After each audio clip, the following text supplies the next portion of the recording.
The lecture for May 2026 is Pathwork Lecture 191, Inner and Outer Experience. There are 4 or 5 lectures that involve inner versus outer, different aspects of that. This focuses on experience, which is not as well understood as you might think, and I'll explain. So this week 1 is about how feelings are how we live our experience. The experience itself is not fully processed unless we feel the feelings. The experience is there, but in very rough form. It is the feelings that really finish the experience, that tell us everything we need about the experience. So rather than focus on feelings right now, I want to focus on one of the ways we don't fully process an experience. Now, we don't fully process it because we're truncating the feelings. And when we truncate the feelings, we get to fill in with something else. I'm going to give an example of where we fill in with a lot of other things that have nothing to do with the experience or are vaguely related, and we connect the dots. And the reason why such stories for me are important is because humans love a narrative. We're story people. And narrative helps us understand things better. But narratives can only have so many loose ends and so many side plots. So a narrative has to be trimmed. And it is when you trim the narrative that you may come to a false conclusion, a false moral to the story, or misinterpret the experience by turning it into a narrative. So here's my example. When I was a very young mother in the early 70s, I had 2 small children. We had a new car, um, and I was taking it for its first service appointment. And I was climbing a hill to the street, to the service place, and the car stopped, it just stopped. And it was on a very steep incline. I wasn't even sure I should get out of the car with the emergency brake on to get the children out of the car because it was such a steep incline. I was worried that the car would move. So I was kind of frozen there. And a policeman stopped and he had me pop the hood and he looked in and he said, "Oh, lady, I'm sorry to tell you, your engine has blown up." The car is between 1 and 3 months old. A big investment for us. I was horrified, terrified. He helped me guide the car a bit down the hill into a parking lot so that the car was level. And then he pointed back up the street to where there was a large dark stain in the asphalt.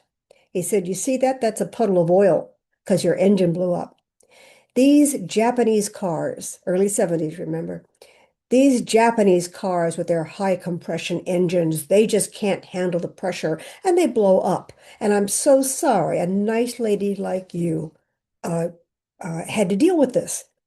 So we called the garage and got a tow truck and got to the garage.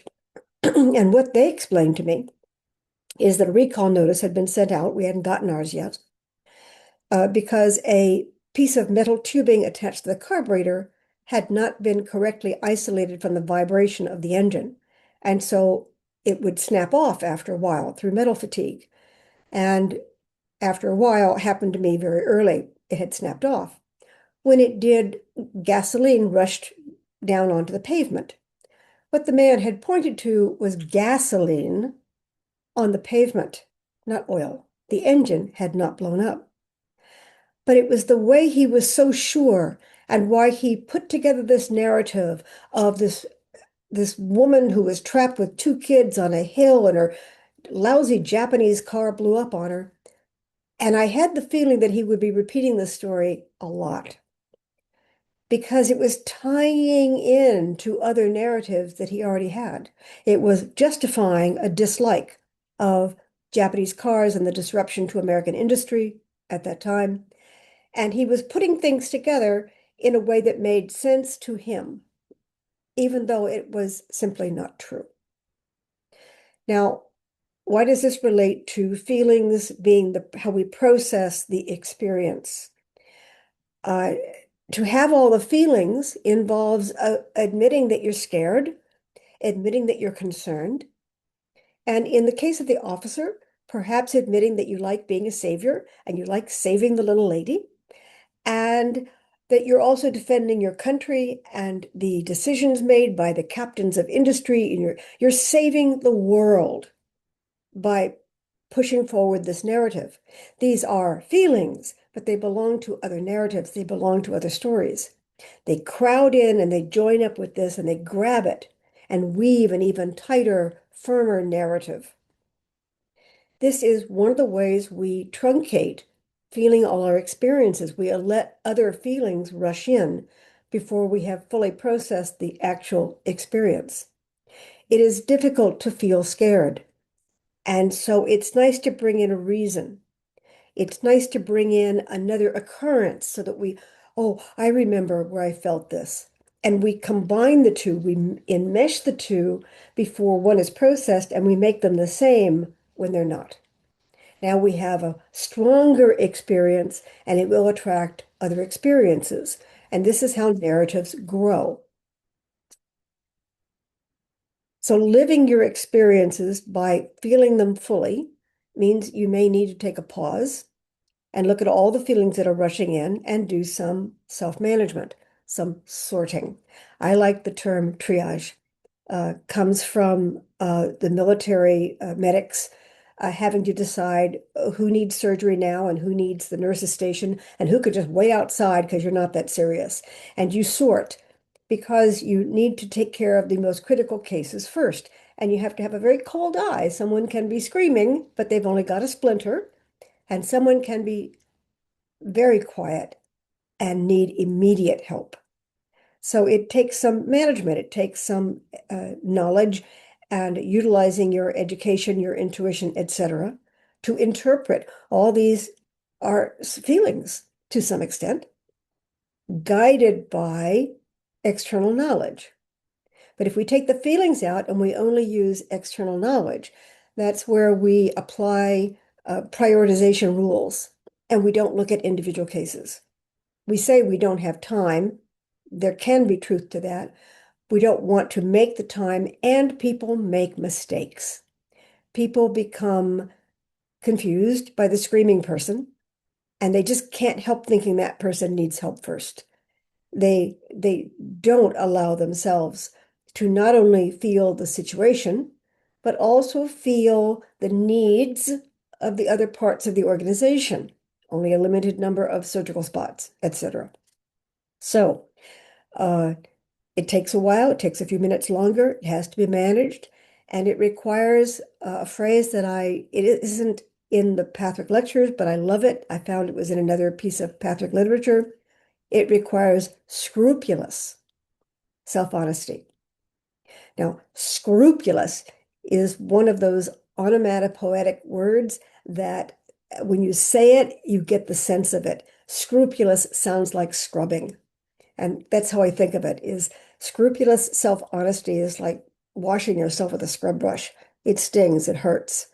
Um, but it needs to be done because you need to remove the layers of debris. You need to get to what is real. So moving on.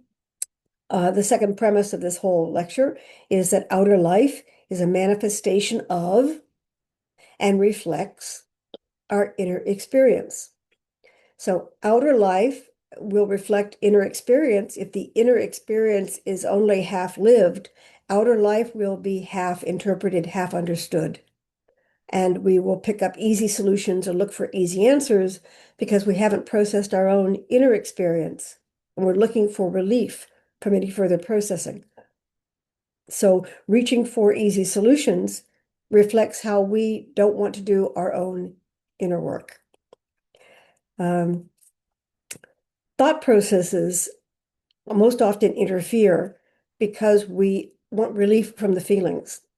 I describe experiencing all your feelings like the pins and needles when a limb wakes up. It's excruciating, very difficult to process. We'd all like relief from that.